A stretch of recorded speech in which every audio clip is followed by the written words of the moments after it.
एसेबां जुदि फैसा दङब्ला मानो थिखा मावबाय दं इन्डास्ट्रिफोर खुलिनो हाया नोंसोरो गोसोआव दं आमाय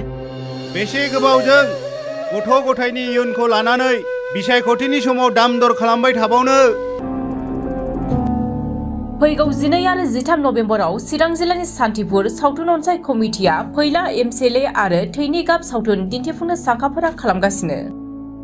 फैला एमसीएलए आरो थैनि गाब सावथुनखौ नायनो सानदोंब्ला चिरां जिल्ला सान्थिपुर माइ बाजाराव नायहैनो हागोन सान्थिपुर सावथुन अनसाय कमिटिनि बानजायनायाव फैगौ 12 नभेम्बर खालारखालि थैनि गाब आरो 13 खालारखालि फैला एमसीएलएखौ दिन्थिनो थांखि लादों लोगोसे बे सावथुननि थाखाय सियाराव 100 रां आरो गाहायाव 80 रां बेसेननि टिकेटखौ बायनानै नायनो हागोन होननानै सान्थिपुर सावथुन अनसाय कमिटिया मिथिहोदों बिनिखायनो बर' सावथुन नायनानै मोजां मोनग्रा रायजो राजाफोरखौ फैगौ 12 खालारखालि थैनि गाब आरो 13 खालारखालि फैला एमसीएलए सावथुनखौ 8 रिंगायाव नायफैनो थाखाय सावथुन अनसाय कमिटिनिफ्राय खावलायहरदों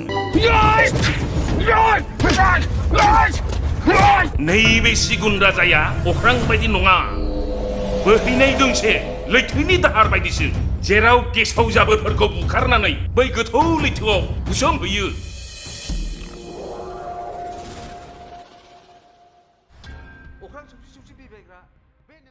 खुलुमबाय सावथुन नायनो मोजां मोनग्राफोरनिसिम आंनि खुलुमनायखौ जासिहरग्रोनाय थाबाय जोंहा फैगौ 12 आरो 13 नभेम्बर खालि सान्थिपुर माइ बाजाराव बर' सावथुन दिन्थिनो थाखाय लाहार फाहार खालामनाय जादों बे सावथुननि मुङानो जाहैबाय 12 नभेम्बराव थैनि गाब आरो 13 नभेम्बराव फैला एमसीएलए साफ्रोमबो रायजो राजाफोरखौ जोंनि सान्थिपुर बाजाराव लैहोर लैहोर फैनानै नायफैनो थाखाय नोंथांमोनखौ खावलायहरनाय जाबाय बेसे समनिफ्राय देखायनाय जागोन टिकेटनि बेसेना बेसेबां जागोन टिकेटनि बेसेना जाहैबाय सियाराव 100 रां आरो गाहायाव एबा हायाव 80 रां बेसे समनिफ्राय देखायनाय जागोन जों देखायगोन 8 बाजिनिफ्राय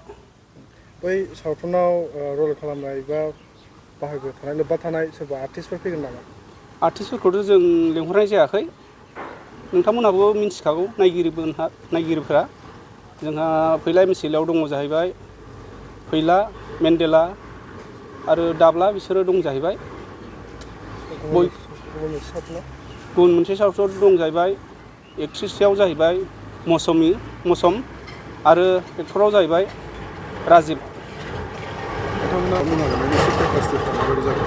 केपासिटिया जाहैबाय जोंहा सियार दङ सियाराव जोंहा 1000 सिम जागोन आरो गाहायाव जोंहा ट्रिपाल बनानै होजोबगोन आरो बेयाव 500 सिम जागोन आरो केपासिटिया टिकेटनि बेसेना बेसेबां टिकेटआ जाहैबाय गाहायाव एबा हायाव 80 थाखा आरो सियाराव 100 एबा 100 थाखा